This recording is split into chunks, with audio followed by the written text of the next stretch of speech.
Website, ठीक है। अब वेबसाइट तो समझ गए, लेकिन वेबसाइट बनाने के लिए हमें क्या क्या चीजें की रिक्वायरमेंट होती है वो समझना जरूरी है, ठीक है। तो मैं इसको रफ कर देता हूँ। ओके, अब समझते हैं यहाँ पे।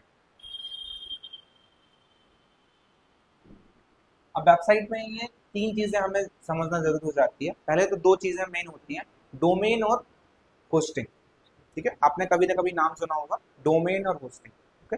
अब आपने सुना होगा ये पेड होती है, फ्री होती है, बहुत सारी चीजें होती है, इसमें फ्री भी होता है, पेड भी होता है। दोनों समझ लेते हैं कि एक्चुअल में होती क्या है। अब डोमेन क्या होता है, जैसे क्या होता है, जो वेबसाइट होती है इंडिविजुअल पर्सन की भी हो सकती है और एज अ कंपनी नाम से भी हो सकती है, किसी से भी होती है।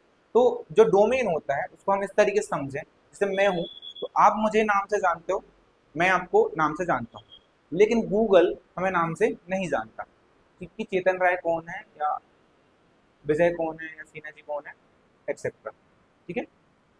हमें नहीं जानता। क्यों नहीं जानता?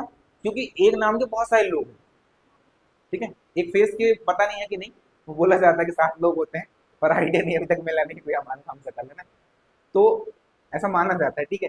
तो गूगल को भी ये पता है कि एक शकल के हैं कि नहीं पता नहीं, बट एक नाम के बहुत सारे लोग हो सकते हैं, और फादर नेम वगैरह सब कुछ सेम भी हो सकता है। तो अपन को कैसे पता चलेगा, ये गूगल को कैसे पता चलेगा? तो गूगल बोलता है कि भाई साहब आप क्या करो, एक